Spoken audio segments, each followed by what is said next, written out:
What Cincinnati Bengals receiver is a suddenly must play with the T. Higgins news? What Arizona Cardinals need to get in your lineup given the influx of talent that Arizona now has at the quarterback and running back situation in Week 10? Plus, we are going to talk to the third-place team owners in the 2023 FFPC main event heading into Week 10.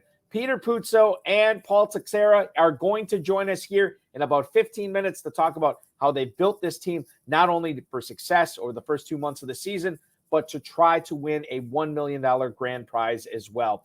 Ferrell Elliott is here. I'm Eric Balkman. Stick around. Your high-stakes fantasy football hour starts right now. Stand the pressure. I've seen greater men than me, the lesser. Broadcast live and heard around the world, you are now watching the most entertaining hour of radio on the planet. Welcome to the High Stakes Fantasy Football Hour presented by myffpc.com with your hosts Eric Balkman and Ferrell Elliott. The High Stakes Fantasy Football Hour is your home for analysis from the best players in the world. And now, because no one else was available, here are Eric Balkman and Ferrell Elliott. Solace in the scripture. Are we not all our father's sons? I became a man, nobody ever told me what a man was. Welcome in and happy November 10th to you, everybody, ladies and gentlemen. Welcome into the High Stakes Fantasy Football Hour presented by myffpc.com. I am your slightly above average host, Eric Balkman. Follow me on the X at Eric Balkman. You can also check me out on the Better Sports Network's High Stakes Fantasy Football Show, the RotoViz High Stakes Lowdown, and the FFPC as well.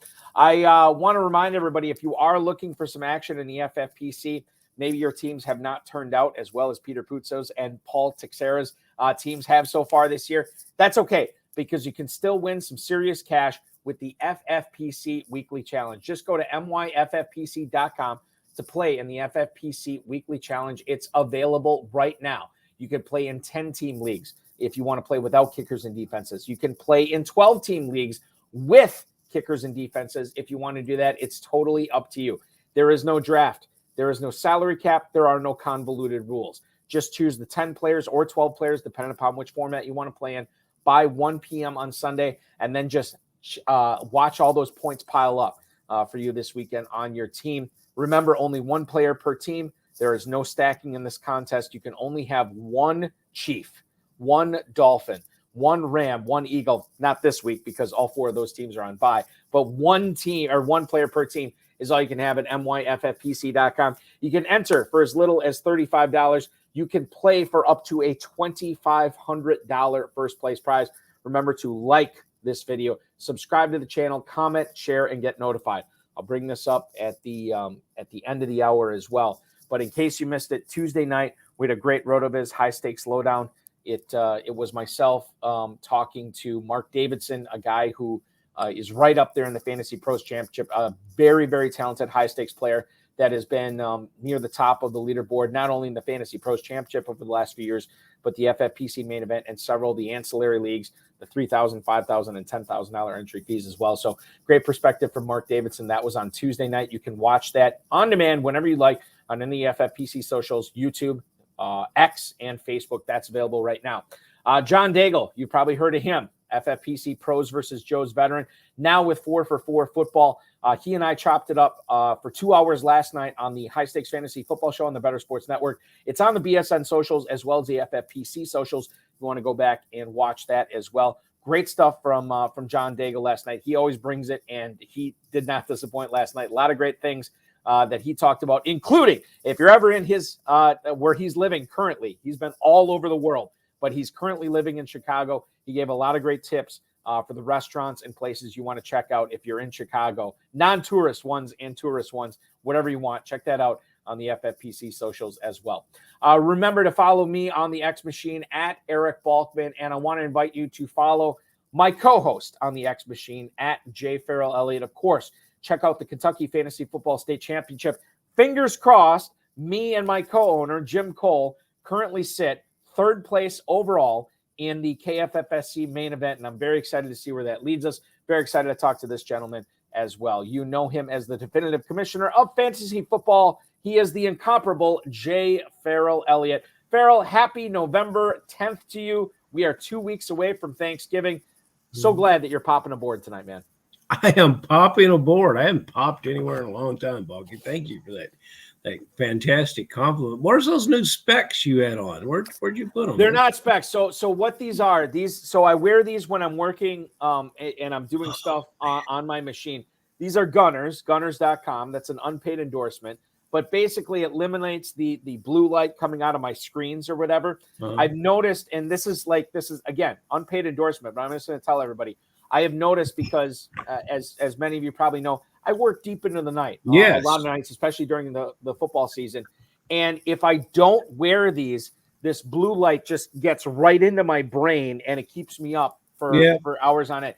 If I wear these at night and I take them off during the shows because they don't look great when I'm doing the shows, you kind of see a reflection. Well, thank you. I appreciate that, Ferrell. They're professorial. You don't do many things that don't look good. And so they're called Gunners, just like Gunners. Like the guy running down to tackle on the punt coverage. Gunners. Spelled differently. It's ARS.com. Gunners.com is where you want to go to get these. But I've noticed that when I do wear these, and like I'll do some post-production after the show tonight, I do some other work, and I'll put these back on. But I've noticed that when I do wear those at night, my head hits the pillow. 5 minutes, 10 minutes, I'm out. Whereas you got to get some of those. If I don't wear them, Ferrell, it's like 45 minutes, an hour, sometimes longer than that, and I can't fall asleep. Just leave it to the Germans to come up with something. Yeah, well, we've said that for years. Volkswagen, beer, everything, almost everything.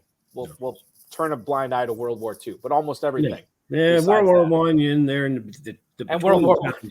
The between times weren't really good either. I mean, but that's the history of fantasy football. Yeah, that is the history of fantasy football. highstakesfantasyfootball@gmail.com is where to reach us if you have any questions for us. That's where you can email us. We'll try to get to the tweets, the chat room questions, the emails, everything coming up in the fantasy feedback segment later on in the show. Shout out to our audio engineer, my best friend Bryce, and our producer and mutual friend Rob. Let's get into things tonight. We got big news out of Cincinnati, Ferrell. Now, what is that? That's the Queen City, not the Emerald City, right? It's Queen City. Queen City. Thank you so much. Well, out of the Queen City, T. Higgins is not going to be taking the field against the Houston Texans this week, according to Adam Schefter. Ian Rappaport actually teased us about this on Thursday. Jamar Chase officially listed as questionable, dealing with a back issue right now. Chase did not practice on Wednesday, got in a limited session yesterday, I believe another limited session today. And you look at the Bengals and where we're at now, the last time T. Higgins missed, it was some guy named Trenton Irwin putting up good numbers, 8 passes for 60 yards on 10 targets back in week 5. He's available in a lot of FFPC leagues right now. The question to you is, are we going to see a repeat of Trent Irwin? Are we going to see this Iacivas guy who I probably just butchered his name? And then the obvious guy, Tyler Boyd here. What are we doing with the Bengals right now, knowing that Higgins is out this coming week and Jamar Chase is a battered form of himself coming into this Week 10 game? Okay, I can buy into the fact, Balky, that you want to get a piece of the Cincinnati passing game, especially as good as Joe is looking. Trenton Irvin, 27 years old, has been in the league 4 years, and you've never heard of him, mainly because he's been released by Cincinnati about 8 times. They call them revisions to the practice squad now, where they don't necessarily have to put the player through waivers. But anyway, he's been up and down off that practice squad. Good player out of Stanford, solid player. I'm the agent there. I probably would have tried to move him along, but you know what? That's when that Super Bowl comes knocking on the door. You kind of want to stay and see if you can get into that. Now, you bring up a very interesting player, Andre Iovicius, well, whatever it is, he's a Princeton grad, and he's for everyone that is intrigued about Puka, this is the Puka that did not get to play. This guy has really good movement traits for a big player, and he's a project, but he's also a draft pick, and I could see him getting some playing time. You know, Charlie Jones, nobody's talking about him. He's yet to catch a pass yet, but he can catch them. And if you want to see his explosiveness, go back to September when he returned a punt for 85 yards for a touchdown against the Ravens. There's a variety of tools. The front office knows what they're doing. All these guys could contribute. And how many teams we got on bye this weekend, Balky? 4. with 4 teams, and if you're crippled, there's more foolish ways to spend your time. But Balky, I think you should talk about Tyler Boyd. John Terry asked the question, and but I really this whole thing is just an effort to try to get to Irv Smith is what you're trying to do here. And Irv had a game this past week. Irv did well, as did Jonu. Irv's on. He's going to catch about 35 passes this year, and some may come in this game. So we got to Irv early. We got to Irv early, and that's it. No more Irv Smith talk. I don't know. I kind of like bringing him up. Permar99 hanging out watching us on YouTube tonight. Why Irwin has more yards and targets over Boyd when T. Higgins is out? Boyd has no ceiling. Now, I'm going to push back on that a little bit. Yeah, I do have Tyler Boyd in a couple of leagues. And while I would not recommend him as like a top 25 player or anything like that, I think you can do worse in the FFPC as a third receiver or as a second flex. So I would recommend him at that point. Let's talk about Mixon here, too. You can take an expanded role to Mixon, who is no slouch at catching passes. And, after how deeply this team has been leaning on the quarterback, they might try to develop something in that rushing attack.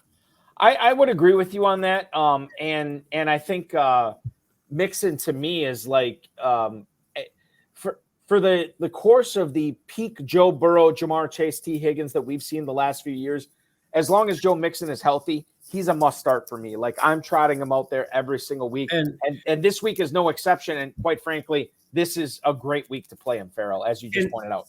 And speaking of trotting him out there, where in the hell is the professor? Because I don't know if I mentioned it to you, Balky. But damn it, Balky, why did you say you butchered his name? Because you did it perfectly. And then he went to Princeton. He went to Princeton. Okay. He's an Ivy Leaguer, so where the hell is the professor? Well, we need him in here for sure. And Thomas Glaze, who's there's Thomas. He's watching us on Facebook. He thinks, and I'm not willing to go this far, but Thomas has won a lot more money than me playing high stakes fantasy football over the years. So I will bow to him here on this. Tyler Boyd is a top 15 wide receiver this week. Burrow is in a zone. He says expect an epic celebration from Chase as well. Epic. Tyler, Thomas Glaze is number 2 in the KFFSC, I do believe, Balky. He is. Absolutely. Congratulations, Thomas. Keep it up. Right in front of Jim Cole and I right now, who are sitting in third, which I'm thrilled with. This is like, I don't think I've ever been this high before in the KFFSC. Well, Balky, some people haven't seen you. It's late at night. Well, never mind. No. In the KFFSC. Only in the KFFSC. I cannot speak to the condition I've been doing this show on a Friday night over the course of time. So we'll keep it at that. We will keep this live for you right now. Kyler Murray officially named the starter by head coach Jonathan Gannon for Week 10. Ian Rappaport was first to report this. Kyler Murray is going to be starting over Clayton Tune. Thank God. The passing game gets a boost this week. Marquise Brown, you'd like to think better things are in store for him. Trey McBride, same thing. And even Michael Wilson and Rondale Moore, with again, you tease this, Ferrell, only 4 teams on bye, but it's the Dolphins, it's the Chiefs, it's the Eagles. Like it is a lot of really talented teams. Rams. Oh, your stackables, Valky. Well, your stackables. My point is this: like, if you are missing players this week, which a lot of us are, like I looked at my KFFSC teams, I'm like, oh my God, it's going to be a struggle to submit lineups this week. But now you have Kyler Murray in the driver's seat, throwing the ball in Arizona to those guys. Are you willing to bump up these players and these guys that were borderline starts with Clayton Tune? Are they all of a sudden must flexes in the FFPC? And I'm looking specifically at players like, and we'll get into James Conner in a little bit, but players like Michael Wilson, Trey McBride, Marquise Brown, Rondale Moore. How are you looking at these guys differently this week, if at all, with Kyler Murray over Clayton Tune? If you have those guys, you took them because you had a firm belief in what Murray was going to be able to do. And Murray's had a difficult offseason, but you stuck with those players. So if you've got them on your roster, you've likely had them there all year long. I think that the line is drawn at Moore, who it seems that the team wants to get involved, but it doesn't. I've yet to see he and Murray have the kind of connection that I'd like to see. So until I see that, I don't want to put him out. I don't want to run him out this late in the season. I want to go on that waiver wire, and I think the fellows have touched on it here with some names. And I want to go on the waiver wire and look for the next Noah Brown performance. And hey, Balky, we told everyone after that saddening performance by Houston in Carolina not to sour on any of the Houston Texans, and I think we gave good advice last week, at least in that regard. Yeah, we did, and I think that more good advice is coming on the show tonight. I feel pretty confident about. Yeah, it'll be coming from our guest. Yeah. Well, I mean, obviously, these guys are legends. Peter Puzzo and Paul Teixeira are coming up here in just a couple of minutes, and they're going to educate us, which we're very excited about. Before we get to that, let's stay on the Arizona Cardinals train. Darren Urban reported this earlier today. James Conner appears likely to be activated off injured reserve in time to play this week here in Week 10. He was trending in the right direction. According to Gannon, the game is in Arizona, but the Cardinals are home dogs, actually, 1.5-point dogs. I don't know officially what's going to happen with Conner. My guess is he does play. But, Ferrell, the question is, if he does play, is he a play for you right away in Week 10, bearing in mind this is a 4:05 start, and we won't officially know until about 2:30 Eastern time whether Conner is going to give it a go? I don't think so, because either if my team is still in it, when Conner went down, I somehow solved it to keep them in it. So I've likely got the players there. Mm-hmm. If I don't have those players there, I'm probably not in it anyway. And so, but you can take a risk if you're leading, if you're in a good situation to add to your overall points.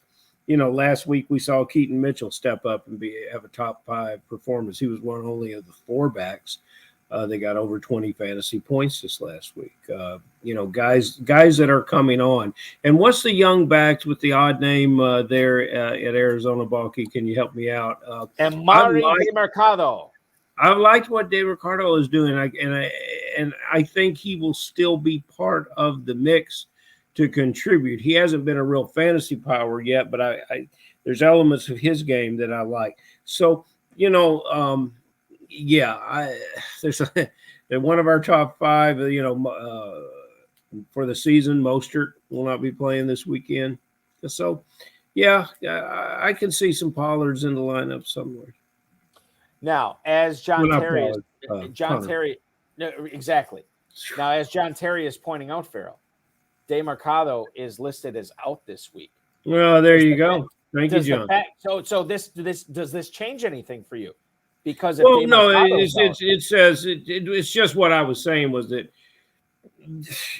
I like what he was doing. They've been on a hunt and seek to find a running back. So look, Conner healthy, Conner's there. But Pollard's on my mind because we want to reach out to Dave Turp and tell him this is his weekend. This is the weekend that Pollard explodes for him. This is the weekend that makes him forget all the tears and the teeth gnashing, and he's going to be okay. Okay. I am just seeing Joanna Jackson, who's watching us on YouTube right now. Hi, Joanna. Let us know about Michael Thomas. And there is some scuttlebutt on the X machine right now about Michael Thomas being arrested. And this is like literal breaking news that Michael Thomas, I don't know what it is. Mm-hmm. Nick Underhill, who covers the Saints, I believe for ESPN, right? He has said that the Saints, there's a Saints spokesman saying that they're aware of the incident and are gathering information. Michael Thomas just got arrested by Kenner Police Department. He smashed a car window of a car blocking his driveway. I don't know. I don't know what this means. Ferrell, knowing that this is coming so late in the game here, and we are just learning in this incident now, I think that our policy is we know how the NFL is slow to move on stuff like this. Probably whatever you were doing with Michael Thomas before this incident for this week in Week 10, you should still be doing the same thing because I can't imagine he'll be out for something like this coming up this weekend. But I don't know. You let me know. I don't know either. I sure like Shaheed. Yes. Yep. Absolutely. All I can say about that. I think that God, this is really. I wish that people. I'm looking on X right now, and it's all these people just chiming in on it. I'm just looking. People for the will real chime, Buck. Oh, it's so frustrating. What about this? Kenneth about it? Walker, Ferrell. Mm. He gets, and I haven't seen the practice report today, but I know he didn't practice Wednesday. He practiced yesterday as full, like was not a limited session at all. Now, Kenneth Walker seems like he's hurt right now, but he's probably going to play this week. He got outsnapped by Zach Charbonnet last week and the week before. Kenneth Walker is going to be taking on, help me out on this. Kenneth Walker is battling the Commanders at home this week. Not a slumping defense or a pushover defense. And I look at what he's done the last couple of weeks, which is not much. 17 carries over the last 2 weeks, 2 catches in the last 2 weeks. This is going to be an unpopular thought, Ferrell, especially with 4 teams on bye. But can you afford to bench Kenneth Walker this week? And is it the right play, or do you have to keep him in there against the Commanders? I've got to research it more. If I had this player more on my roster, because I really like this player, if I had this player rostered more, I would be a little deeper into understanding what's going on with him. But that's concerning. And I like Charbonnet. I think he's a good player. If we can understand that he's going to get more carries, I think he'll respond properly. But yeah, that's disappointing to look back and see that Walker's not emerging from those performances. And you say it's health related, Balky. What's particularly wrong with him? Yeah, I mean, like the thing with Walker is it's Pete Carroll, right? And we never know what's truly going on with these players as far as their health goes and how serious their injury is. Like that's the thing. It's like it could just be like a little nipping, nagging thing. It could be a serious thing with Kenneth Walker right now. I'm looking it up to find out the official injury designation for Kenneth Walker. And this is something that Pete Carroll can't lie about, because this is something that the Seahawks are obligated to give out via the NFL. It is a chest injury. He did participate fully today. So that's good, and you probably have to play him. But it's just like anything at this point in the season, Ferrell. We know what these players are dealing with. We have to temper expectations. Yeah, you do. And Balky, what's interesting right now is that you're coming off like a northern woodsman of Wisconsin, because you have not synced up with your voice and your mic, and it's really, yeah. No, there you go. So yeah, you're off by about 5 or 6 seconds. Our your best friend Bryce needs to come in there and do a little production. All right, we're gonna get our audio engineer to fix my audio here. In the meantime, we've heard enough from me. Clearly, Let's bring in our guests here. They've been patiently waiting in the green room, and I want to bring them in right now. They are not first place, they are not second place, but they are the next best thing.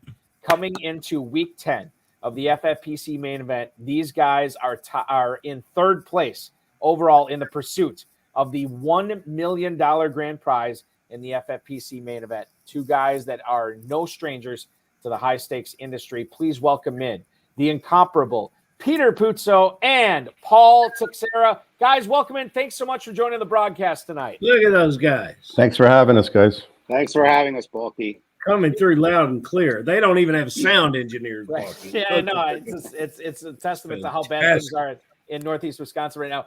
Peter, shout out to you. You got the Darren Armani Fantasy Mojo Pros versus Joe sweatshirt on. Oh, and Paul does too.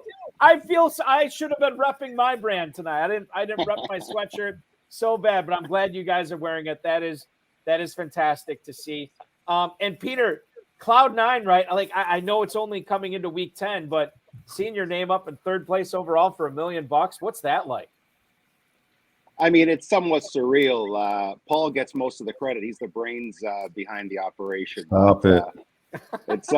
It's fun. You know what? We put a lot of time into it, and the truth is we love it. And it doesn't, my wife calls it my part-time job, but it's far from a job. We love it. We're passionate about it, and so far we've been lucky. No major injuries, thank God. Oh, that's huge. Now, Paul, Peter says that you are the brains of the operation, but I can't tell if you're being modest or truthful here. I like to stay in the weeds, the fantasy stuff. Even this coming on air with the podcast, it's a little bit challenging for me, let's say. But we're going to make the best of it. He's the brain trust, and the brain trust never wants to reveal what he's thinking. That's right. You know, it's just the way it is. Glad we're not playing poker with these guys. I'd But rather. how about that, Michael Thomas? That's a creative way to get Chris Olave some targets and some more catches. I don't think Olave needs any help. I think he needs to get all the targets anyway. You know, that's been my feeling. You know, I'll just say this because John Daigle from 4 for 4 and I were talking last night about it, and he said about Olave, and he mentioned a couple other players that are just like that. Unless Olave is catching a touchdown, you are skating on thin ice with this guy because he's got to get in the end zone. Otherwise, you just don't know. You just don't know at that point. We're going to get into fantasy football here in a second. Before we do, Peter, I'm going to let you go first on this. Tell the viewers what you're doing for a living, and then Paul, I want you to go ahead and let us know what you're doing as well. So, Eric, for the last 25 years, I've been in the mortgage business in Canada. So I own a franchise in one of Canada's largest mortgage lenders. So that's what I do pretty much day in and day out. For me, nothing as glamorous as my partner. I drive for a dental impression company, but I'm in the car a lot, and it gives me time to listen to the informative content that the fantasy community is putting out. I have lots of time for that. You know, you guys, how long have you known each other? I'll let Peter take this one. I'm going to say it was fantasy football that gave me the privilege of calling this guy my friend. About 15 years, I'm going to say. Beautiful. Did you meet through the FFPC? No. That's how long we've been around. 15 No, years. we actually met in a home league. Paul, you tell the story. Yeah, we met in a home league. It's just I labeled Pete as sharp right away from the first draft that I saw him, and he just continued to snipe players off me during drafts. And I'm just, we just got talking, and we did a couple of teams, I think the year before last, and now we're here, right? Well, we just keep congratulations. adding teams. Congratulations to you, and I've seen you before. So you play live at Planet Hollywood, correct? No, we want to go down. Yeah. You know, I guess I saw you before when you came on like 2 minutes ago. Maybe, yeah. I relive it. You know, but it's there's a couple of handsome guys out there, walking around imitating you guys. Okay, so for partner players, when you learned that you were getting the 10th spot for this team, which is doing so well, how do you develop that strategy? And was it a slow draft, an online draft, a regular fast draft? What draft was it? Which one? The main event one? Yeah, This one. The one we're talking about, the one that you're in, not first, not second, but third place is Balky. So Yeah. we bought our slots early. We were in a few leagues last year. We just rolled over. We won one. We rolled over the money into a couple of entries this year. Yeah. But was this entry a slow draft? No, it wasn't a slow, just a regular. Okay, so when do you get together and draft it online but live between you? How does it work out? Yeah, Peter's at home, I'm at home, and we just do it together. Yeah. I love that. Four eyes are better than two, right? Damn straight. And Ferrell, just on that point, we prefer the live drafts specifically because of the amount of time we put into the drafts ahead of time. We have a short list of players that we target, and we actually like putting pressure on the guy drafting after us. We typically don't use up too much of our clock if we don't have to. So Paul will quickly say, hit it, and it might take 10 seconds. We make our pick and it's on the next guy. And if he's not ready, it can sometimes give us a competitive advantage. Balky, I was telling you, these guys are sharing the same brain. That's what's going on here. Yeah, and it's two brains too. It's not just one brain. It's like they're connected. Important to understand. Yeah. I think one of the things, Paul, that I've noticed from players who come on the show here over the course of the last decade or whatever, lineups are easy to set because they hit the top half of their draft really well, bottom half not so much. So they don't have to worry about all this depth week in and week out to try to figure out the best possible lineup. I'm kind of curious, because this is a deep team that you and Peter have. How difficult has it been trying to submit the optimal lineup every week to remain at the top of the FFPC main event leaderboard? We've been pretty good. I mean, we missed on Moss, the running back from Indy. It felt like whenever he went off, he was on our bench. Whenever we plugged him in, not so good, right? So we were chasing him a bit. But other than that, it's like, so we bled 2 or 3 weeks some points. But other than that, we've been pretty good. Yeah, I would say so. I would definitely. And 1 week on Foreman. 1 week. Yeah, on Foreman. yeah, 1 week on Foreman. That's the 1 week wonders, and I'm always most impressed by those guys. Sometimes it's easy. You know that one Sunday morning a couple years ago, I picked up Foster Moreau to start when Waller was down for the Raiders, and he had, 25-point game, and then it was over with. But Foreman appears to be a player that he runs hard. He's impressive. People have come on the show before and said they believe Foreman to be their sleeper. What do you guys see going forward with him, especially after Chicago gets not a bye week, but an extended time to get ready after they won the Thursday nighter last? Well, Foreman last year, if you remember, he was not a league winner, but he catapulted you late in the season and into the first few rounds of the playoffs. Then I think the actual championship week, he died. He fizzled.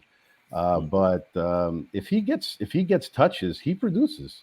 Yes, it's simple. It's 10+ touches for him, and he's gonna give you some points on the board for your team. I like We started him yesterday. He's in our lineup this week. Yeah, we're gonna get into that in a little bit with the Foreman start. In fact, let's just get into it right now. You had Jalen Warren, you had Zay Flowers, you had Luke Musgrave, Paul.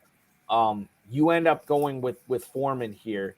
I'm kind of curious, just take us into the conversation that you and Peter had of like, okay, we're going to play Foreman against the Panthers on Thursday. We're not going to worry about these other three guys. What was that decision like? Well, Josh Downs was in there too, but he was questionable, so we kind of ruled him out. But the other guys, once Khalil Herbert was ruled out, that basically solidified it for us. Me and Peter spoke, and against Carolina's run defense, they're ranked 32nd. He was going to get the work. Flowers has been trending in the wrong direction. He's essentially catching. He's got 1 touchdown, I think, on the year. He's been catching like screens and stuff like that. There's no depth of target there. And Warren has a 250-pound headache in the back. and what else? Who else was there? There was one other guy we were Musgrave. We kind of used him as a plug-in for Laporta, but his snaps have been trending up weekly. Now he's getting full snaps, so maybe in the future we'll see, but not yet. Yeah, Musgrave, I think the only reason he becomes interesting here, Ferrell, is because of the tight end premium aspect of the FFPC. Otherwise, to me, it's a slam dunk. Warren, Flowers, Foreman, you got to play him all over Musgrave. The only way he enters into the conversation, at least for 2023, I'm bullish on this guy going forward with Green Bay, but tight end premium is the only way I'm playing him right now. Go ahead with your next question. Yeah, no one, Balky, in the show is even aware that you were a Musgrave fan. We haven't heard that all season long. No, we hadn't said a thing about it, guys. He really hasn't. He's a very good player. Let's talk about tight end a little bit. We might have more running backs to talk about later, but let's, as we move into spring is a very exciting football drafting time for me. I love drafting across all formats in the FFPC. And it seems like the teams I draft earlier actually do better. And as we were preparing for the draft, Dalton Kincaid was, this is for FFPC, this is just what it's all about. And, the great athletic skills, the fact that you can't find a general manager that dislikes any aspect of his person or his game. The fact that he only dropped 2 balls his entire year in college, he dropped 2 passes. So we get in a situation, and he gets drafted by the damn Buffalo Bills, who have a pretty good tight end in Dawson Knox, and have always underutilized him. If you want to win a bet, you can say Dawson Knox has never had a 50-catch season, and you'll win a bet. He's good in the red zone, but, that's where you see him if you're watching the red zone. So go ahead to Dalton Kincaid, because I'd like to talk about this player and what has particularly happened in the last 3 weeks. 23 catches in the last 3 weeks. Now he's on a pace for an 80 catch season, considering that Knox may not return from the hand injury. What can you guys tell me about Dalton Knox? Do you think he is here to stay? Because he's 7th amongst tight ends, and Balky, I just looked it up. Musgrave has caught 27 passes, which is impressive. Nobody's trashing Musgrave, but will anything keep him out of the lineup, even a Knox return? And will he always be in your lineups? So you're talking to a couple of Buffalo Bills fans. So we're going to be no kidding. No kidding. We're a little biased. It's the closest NFL city to in Toronto, so we're big Buffalo fans.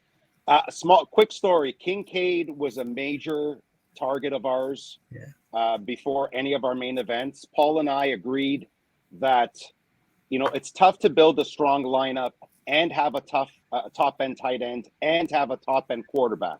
Mm-hmm. So we agreed in all of our drafts that we would ultimately end up punting one of those two positions, whether it be quarterback or tight end, but not both.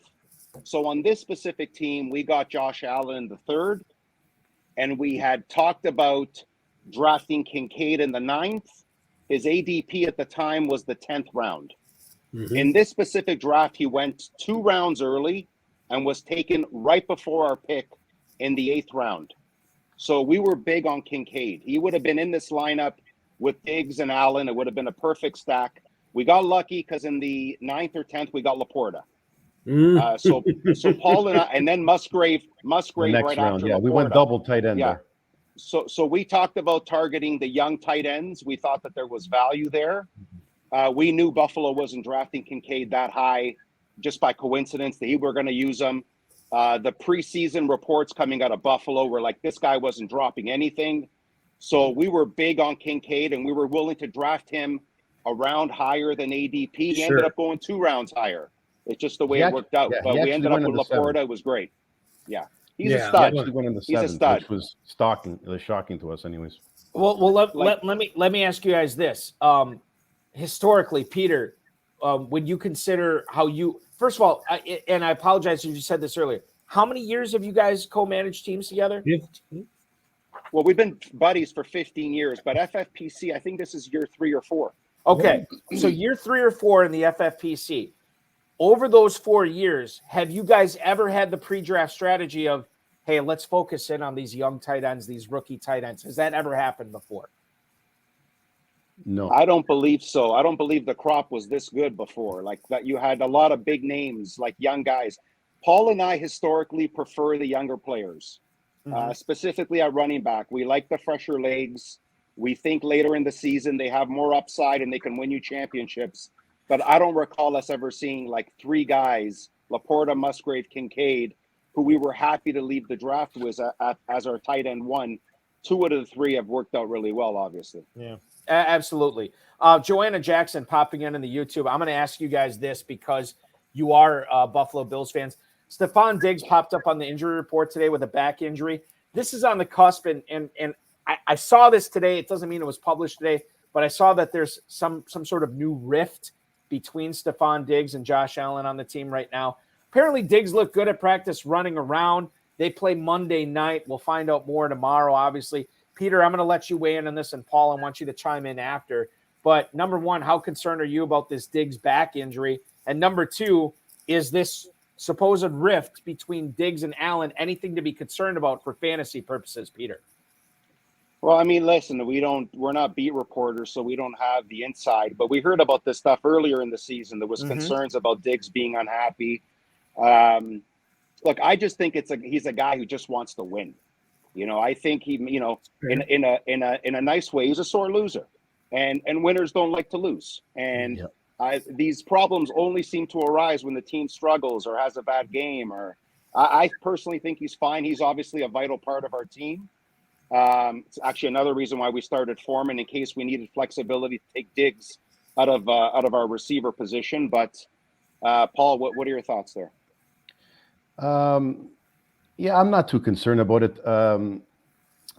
we have backups here. We backed up Josh Allen. We have a couple of backups at receiver too.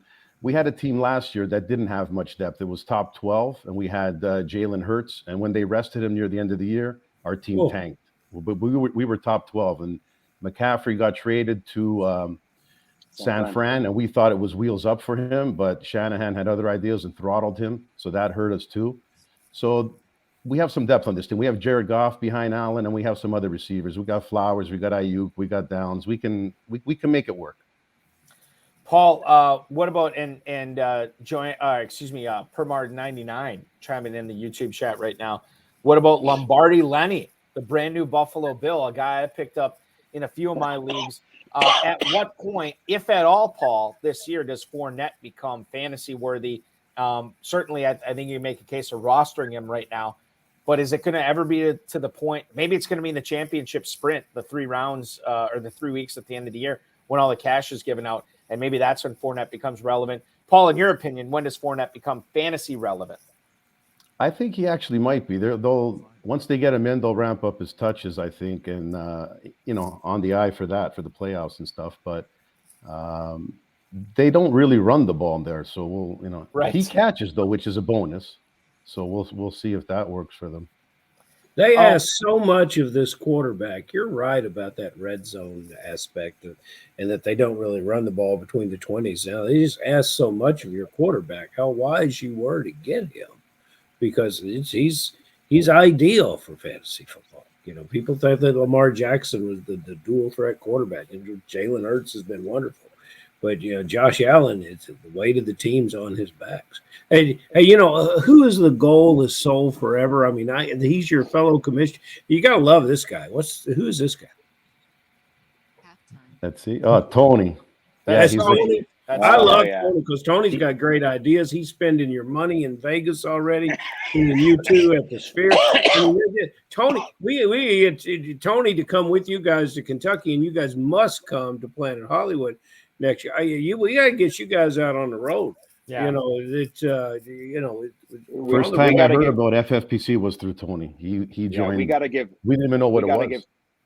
We got to give Tony a big shout out. He was actually the commissioner of the home league that Paul and I met in.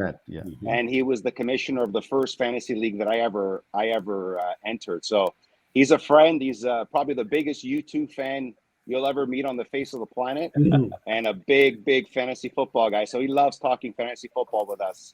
Is he a good player? Is he a good player? He's a very good player. That's unusual amongst the commissioner fraternity. Although we're questioning his 3 quarterback strategy this year in the home league. 3 quarterbacks. Okay. Yeah, that's never been one of my favorite strategies, is the 3 quarterback strategy. I want to ask you guys about your running back strategy this year.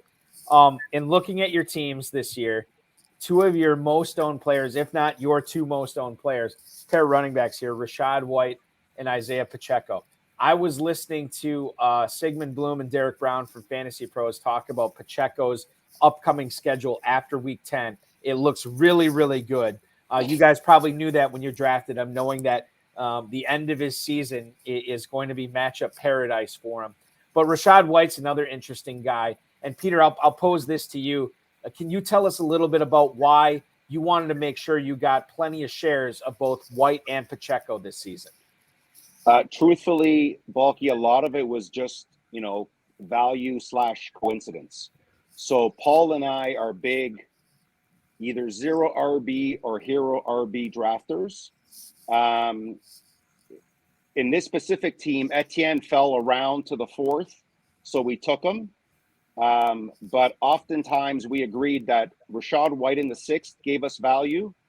Being a workhorse back, he could catch the ball, run the ball. We were concerned about Tampa's ability to move the ball, but actually Baker's been great there. And then Pacheco in the 9th or 10th, we were just like, how do you pass up on an RB1 in an offense like that? Yeah. Now unfortunately Mahomes spreads the ball out, more than we would like. But again, they fit the profile because they were clear RB1s, very young, so fresh legs. And for us, it was just value. So if we're taking, the first 5 rounds, if we're taking, let's say, 4 wide receivers and a quarterback, then we felt comfortable with Rashad White as our first RB. And Paul, you're getting paid. It's paying dividends now. yes, it is. It's paying off. We Paul, actually should have termed it lower RB because we were taking them in the lower rounds, but not like that fits better. well, and what I'm hearing from you guys tonight is I feel like I'm in my own echo chamber because I don't necessarily know if I'm zero RB like you guys, but definitely hero RB, where I load up on receivers and pass catchers and quarterback, obviously, early on. I, like you guys, believe the NFL in 2023 is a young man's game outside of a few outliers, hashtag Tom Brady, stuff like that, right? So I'm always, breaking ties in favor of younger players. We have an interesting situation going on in New England right now, Paul, with Kendrick Bourne out for the year with that torn ACL, who was the de facto number one receiver there. And I know it's a low-volume pass offense, but you have a sixth-round rookie that a lot of people were talking up at the start of drafting season, and we even saw him getting drafted in a couple of drafts before the start of the season. And now we see him being picked up, week 7, week 8 is when everybody wanted to be getting on the Demario Douglas bandwagon. And, all of a sudden, just when we think it's going to be Douglas's offense, here comes tiptoeing in from stage left this guy named Juju Smith-Schuster, who is only a couple of years removed from being the next big thing in Pittsburgh and then the next big thing in Kansas City. And now he's in New England, right? And he's still making enough waves where we have to talk about him. And it's kind of a weird situation there, Paul, which is why I want to ask you this. If you could only own one of these receivers in the FFPC main event or the Fantasy Pros Championship, who would it be between Demario Douglas and Juju Smith-Schuster? Oh, that's easy. For me, it's Douglas. He's trending up. There's a lot of injuries there. Also a respected fantasy guy that I follow. Shout out to the franchise. Calls him Baby Tyreek. Baby Tyreek. And a New England beat reporter said, not only is he electric, he's a power plant. Yeah. Enough said. Good load. Juju Smith-Schuster, some will say, my cousin who told me this, cares more about TikTok than football. So it's Demario. It's Demario Douglas for me. I haven't heard that. Well, we won't have any issues then on Juju Smith-Schuster going in the lineup. Although I will say this, Juju has moved on from Kansas City, and they still have not replaced those 70 catches with any wide receiver. Yeah. Just put it that way.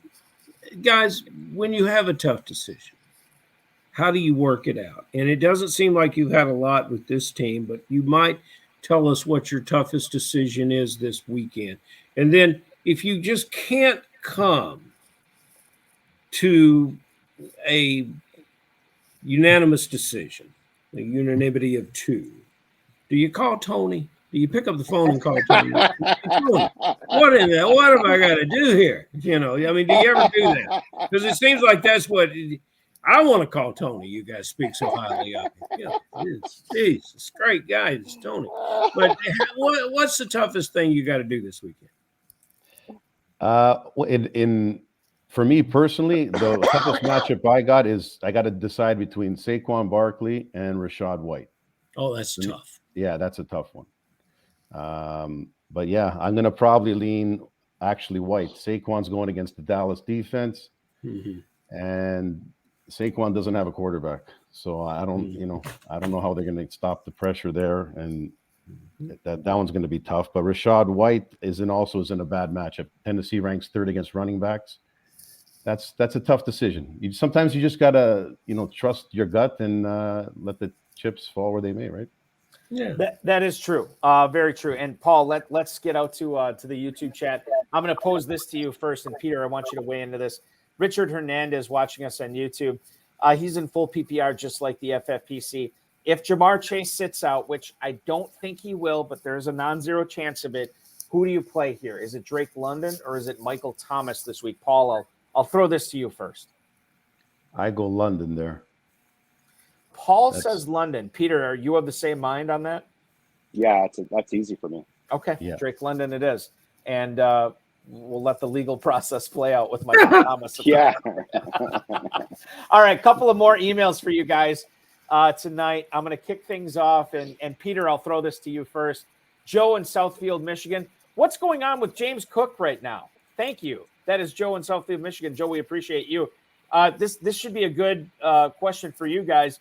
James Cook is an interesting player and kind of the EKG, right, in drafting season. All it takes is one player to really like him, and then they draft him at a spot that maybe everybody else is not comfortable drafting with. Yeah. He's shown us what he can do, pass catching.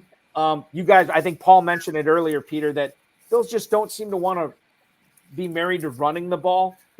Is this just what we should be expecting from what we're seeing from James Cook right now? Is this just the normal of production that we're going to see from him this year?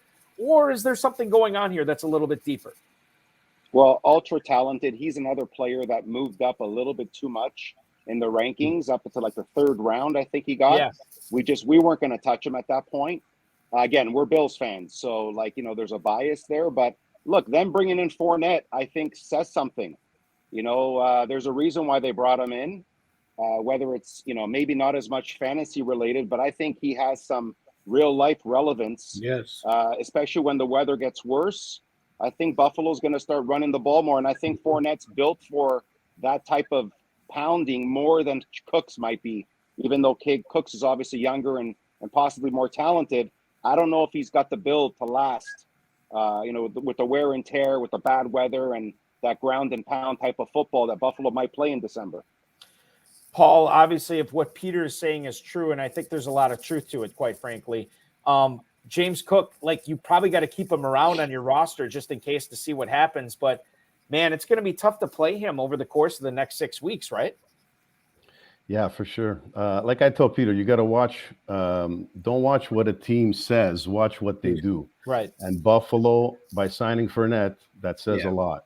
And, a lot of these teams are having great difficulty scoring the ball inside the 5-yard line. And Dallas is doing it with Pollard. We've commented on the fact that he can't score the ball. And, if Buffalo is going to get out of this AFC, they're going to have to beat Baltimore, Cincinnati, or some combination of that.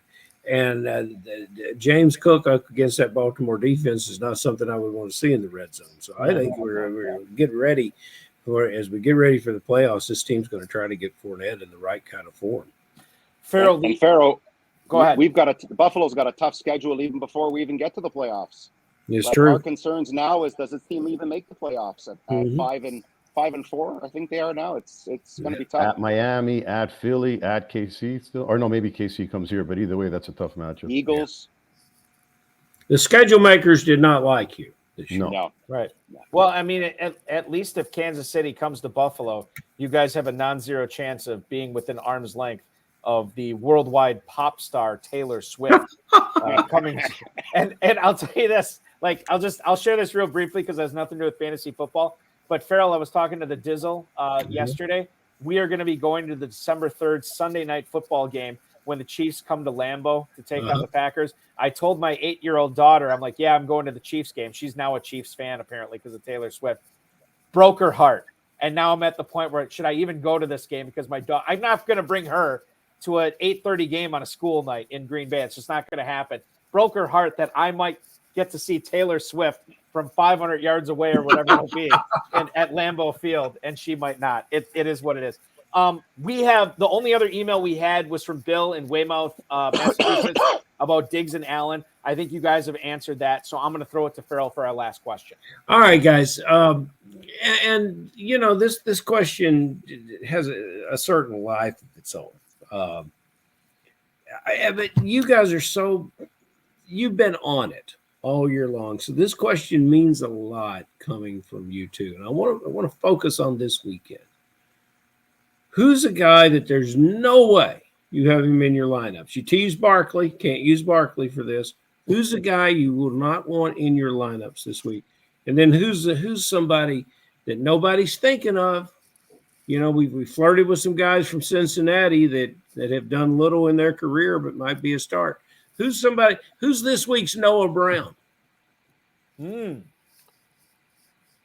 For me, I'll say Ramondre Stevenson. I think they tried the Mac Jones thing. I think they got to go to the running game. Indy's 30th against the run. New England has to try something different. It's just not working with what they're doing, right? So Maybe Elliott steals some touches there too, but I think Ramonster has a big game this weekend finally. In Germany too, right?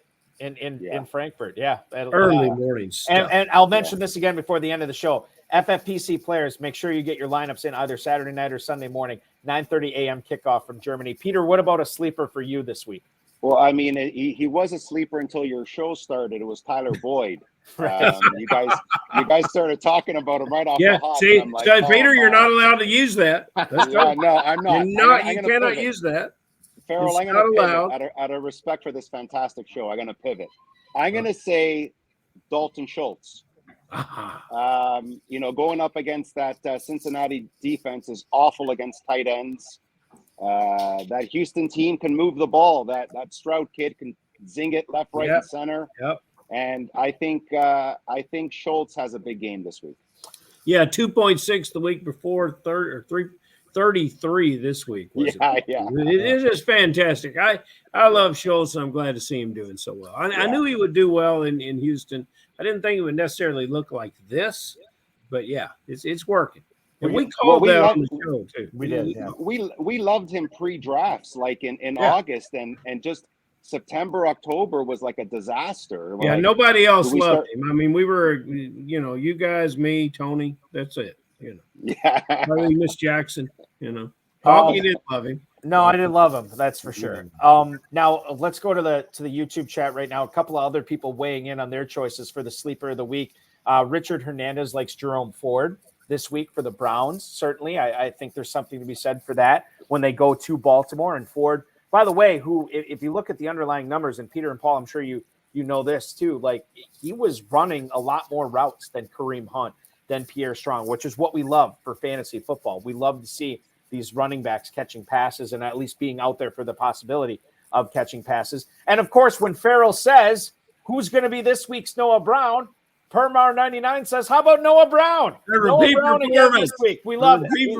We love it. Time is a flat circle. Russ Cole, true detective. Truer words have never been spoken, except for what we heard. The wise and sage-like advice and experience we got tonight from one Peter Puzzo and one Paul Teixeira, the third place owners in the FFPC main event heading into week 10, just two teams above them for that $1 million grand prize. Guys, not only do we want to thank you tonight, we want to thank Tony for bringing you together, a fantasy football marriage that might be a very profitable and financially advantaged one tonight, as you guys are brought together by Tony and brought together on this show tonight by your wherewithal into getting one last question. Yeah, go ahead.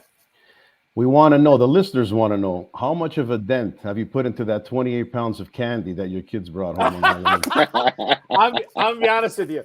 That's a loaded question. How much of a dent have I put into it, or how much of a dent have us as our family put into it? Us as a family, pretty sizable, but I think I'm mostly responsible for it. Too many peanut butter cups and Kit Kats in there. Yeah, I've been going crazy on it. So yeah, it's crazy.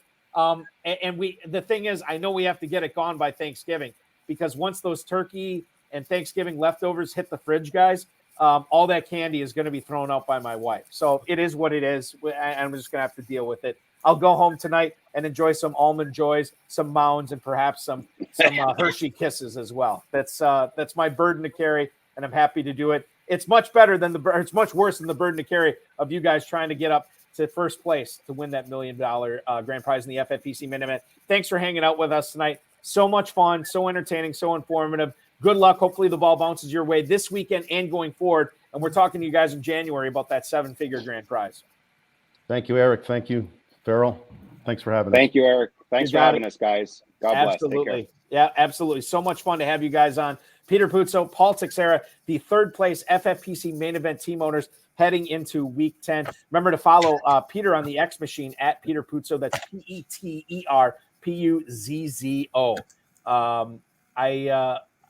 I got to come down from that interview, Ferrell. Oh, it's great. And what's even better is when they win the $1 million and convert it into Canadian currency, it's about 1.35. Yes. Which will be really good for them. They can say they 1.35. Even better. Joanna Jackson popping in. Almond Joys are chronically underrated. Yeah, they absolutely Joanna Jackson's a real smoke show. I'm all for her. She's she is. And very intelligent as well. That's the smoky part. Right. Yes. And Tony chiming in. Go Leafs, go! Take care, everyone. Tony, we appreciate you in spirit on the show tonight. You get that Tony down here. Get these guys to Kentucky. Yeah, absolutely. Yeah, cross the border. Only 500 miles. It's gonna be a great time.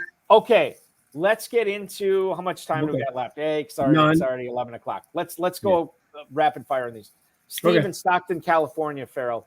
Hey guys, Alexander Madison or Brian Robinson this weekend? TIA. That is Steve in Stockton, California. Steve, we appreciate you chiming in. Brian Robinson Jr. at Seattle, and you're looking at Alexander Madison at home against New Orleans. I'm going to lean towards Madison here because of no Cam Akers. I'm not really sure that Ty Chandler's ready to assume a significant role in that backfield. I like Madison. Seems like you disagree with me. He can get 15, 18 touches and still not see 50 yards. He's a good, hard runner. He occasionally catches the ball. And when he's in space, he can get up to speed quickly. And that's why people like this player, but he has never fulfilled his fantasy situation. And I don't believe he's got very much in the red zone. And you know, that's a lot to do with Hawkinson and everything. Let's take a look at Robinson. It's no great shakes there either, but he does average more yards per carry. He's found the end zone 5 times this year. And on occasion, they throw the ball 50 times and he catches a few. So I'm going to go Robinson. You're going to go Robinson. And the other thing, too, it's so weird, Ferrell, because I am a sucker for volume at this type of year. But these accumulators, like Alexander Madison is, I hate them at this point in draft season. Like, I always shy away from them. But now at this point, I'm a sucker for them. So I get it. And it's close for me as well. Speaking of close, let's get to John in Cincinnati, which I believe was a HBO show about 10 or 15 years ago. If I remember correctly, I'd have to look that up. But I saw this email. I'm like, John in Cincinnati, is that the same guy? What's up, Balky and Ferrell? Would you start Jackson Smith and Jigba over Jerry Jeudy right now? Thank you. That is John in Cincinnati. So Jackson Smith and Jigba, we just talked about it. He's taking on Brian Robinson. Well, not Brian Robinson, but Robinson's team at home against the Commanders. Jerry Jeudy is at Buffalo this week. I will lean towards Jeudy. I am concerned about that Buffalo secondary, the fact that they had to make this trade with the Green Bay Packers to get Rasul Douglas in the wake of Tre'Davious White being out for the season. I don't know if they solved it yet. I like Jeudy a little bit more than JSN this week. Although, with a healthy Lockett and Metcalf last week, JSN led the team in receptions and receiving yardage. So there's something to be said for that as well, Ferrell. He's moving in the right direction. And I got to keep this out of my mind sometimes, but I just think he's a better team player. He's a better guy in the locker room. He's working through his first year, and he's overcome an injury. An injury slowed him down earlier. I like all the direction he's going, and I don't particularly like any of the direction Judy's going. So I'm going with JSN. You go Smith and Jigba. I say Jeudy. Let's go to the next email. This is Mark in Deer Park, New York. Deer Park. York doesn't rhyme with park and Mark, but I thought I'd say it that way anyway. Hey, fellas, what's up? Short and sweet. Gerald Everett or Luke Musgrave? We just talked about Luke Musgrave. I'm handling this one. Gerald Everett is the biggest fugazi you have ever seen. The promises have been dropped. Musgrave is Balky's favorite player and becoming one of mine. Somebody said something about being a lateral tight end. I don't even know what that is. Musgrave gets downfield. He runs slant routes. He's not easy to tackle. Everett, but now when we get in the red zone, look it up, Balky. You can look it up by using some of what's our guy's name? Darren Armand. We use little Mojo. But, Parham has 4 touchdowns. That's where Everett's points go.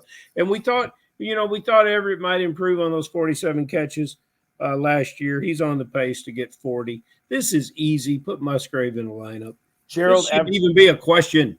You're right. Gerald Everett is the Derek Carr of the Los Angeles Chargers. And what I mean by that is every time they get to the red zone, they not only do not focus on him, he gets taken out of the game. Like, it is Parham and Taysom Hill's world inside the 20. I am with you 100%. That's probably what the receiver was doing. Somebody said that about Carr and his quarterback. He's knocking out those windows. I think this next one is interesting with what we talked about earlier. Kevin in Philadelphia. Do I dare sit CJ Stroud in place of Brock Purdy this Sunday. Love the show. That is Kevin in Philadelphia. This is interesting, Ferrell, because C.J. Stroud is coming off a rookie record-setting performance this past week. Nearly 500 yards passing. Was it 4 or 5 touchdowns that he threw this past week? 5 touchdowns. And then you have Brock Purdy, who's coming in to take on the Jaguars on the road, but he does get Deebo Samuel back this week. McCaffrey's healthy. Ayuk's healthy. Kittle's healthy. The weapons are all there. Stroud goes to Cincinnati to take on the Bengals. I hate the hot hand theory, but I think I'm going to follow it here. I think it's Stroud over Purdy. Your thoughts? This is easy, Balkman. I'm so glad on this 10th day of November that you and I can agree about one of these. Well, we agree on Musgrave. But, in Kentucky, it's not the hot hand. We say don't shoot the horse that won the race, and Stroud won all races. And people had him on the bench last week, and they felt very, very foolish, and they don't want to feel foolish again. And that's a chaser game in that situation, even with those other players out. And you've got all these, it's what our great contributor tonight in the chat, Noah Brown is Noah Brown. He's going to be again, keep Stroud in your lineup, get Stroud in your lineup, and now look. This 49er team is coming out of a bye. They needed to come out of a bye and regroup. What is Samuel's situation? Deebo Samuel had that hairline fracture in his shoulder. He's been a full participant in practice this week. He says he's good to go. I don't even believe he was listed on the injury report. Okay, because this is a much different team when Samuel's on the field, and Purdy is a much different quarterback. But he's still not going to throw 5 touchdowns. The superstar of this team is McCaffrey. Is McCaffrey on the field last time out, Boggy, on the field for 98% of the snaps. It's a situation where the superstar of this Houston, Texas team, he's got a lot of great elements, he's got a lot of great pieces around him, and the team likes playing for him, but the superstar is a quarterback. Put him in, he's going to make you points. I'm glad we agree on that for sure, and God be with C.J. Stroud in everybody's lineup this week, and for sure, Ferrell Elliott, God be with you in all your FFPC lineups. I'm hoping my KFFSC lineups can perform just as well as your squads will this weekend. We will continue to check out the Kentucky Fantasy Football State Championship at kffsc.com. We will do this show again 1 week from today, 10 p.m. Eastern. Thank you, sir. We will talk with you then. Ferrell Elliott, ladies and gentlemen, the definitive commissioner of fantasy football at KFFSC Official on the X machine. And, of course, kffsc.com is where you want to go for everything your fantasy football heart desires. I want to thank Ferrell Elliott, Peter Puzzo, Paul Teixeira, the FFPC, Rob Bryce, and, of course, each and every one of you for hanging out, watching us on the stream tonight, or downloading us and streaming us from wherever if you're listening to the audio-only version. We will be back, as I said, with Ferrell next Friday at 10 o'clock Eastern. The third-place team manager in the Fantasy Pros Championship, Joe Holmes, will hop aboard to dispense some knowledge on us, getting his team ready for the championship round of the Fantasy Pros Championship, trying to win a $1 million grand prize. In case you missed the RotoViz High Stakes Lowdown, Mark Davidson joined me. He is a team owner of a top 40 team in the Fantasy Pros Championship. That was on this past Tuesday. You can watch it on any of the FFPC socials. In case you missed it, we will be back at 10 o'clock this Tuesday evening with Bill Wonky, the 9th place team owner in the FFPC main event. In case you missed last night's High Stakes Fantasy Football Show on the Better Sports Network, you can check it out on the BSN socials as well as the FFPC socials. 4 for 4's John Daigle joined me. Really spirited discussion, 2 hours of greatness from him. A little bit of subpar goodness from me, but nothing but greatness from John Daigle on the show. That was great. And then this coming Thursday from 7 until 9, leading into Thursday Night Football, Theo Greminger, longtime FFPC player and one of the head honchos over at the GOAT District and player profiler, will join me for those 2 hours as well. Go to myffpc.com to play in the FFPC Weekly Challenge. No draft, no salary cap. Just choose the 10 or 12 players that you want to roll with prior to Sunday's kickoff, depending upon if you want to play with kickers or defenses or not. And then just watch them pile up the points throughout the weekend's games. You can win as much as $2,500. You can enter for as little as $35. Remember to like this video, subscribe to the channel, comment on this video, share this channel and video and stream with your friends and enemies, and get notified by clicking that notification bell So every time we go live, you're going to have the opportunity to watch us live and get a leg up on your high-stakes FFPC competition. Thanks for watching, everybody. Really appreciate you. Your weekend officially starts now.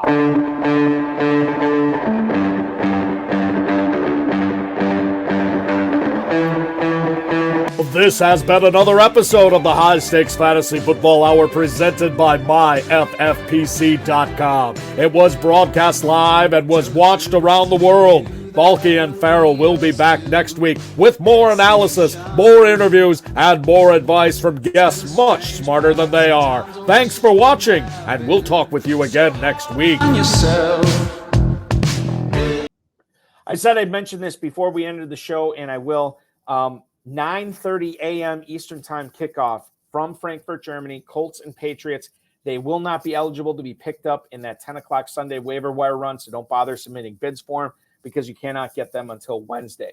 So make sure your lineup is in tip-top shape Saturday night. If it's not, you still have the opportunity to pick up some players before that 10 a.m. Eastern Time Sunday morning waiver run. MyFFPC.com is where to go for the weekly challenge. Thanks for watching, everybody. Talk with you again on Tuesday night, or if you just watch this show, talk with you again on Friday night at 10 p.m. Eastern.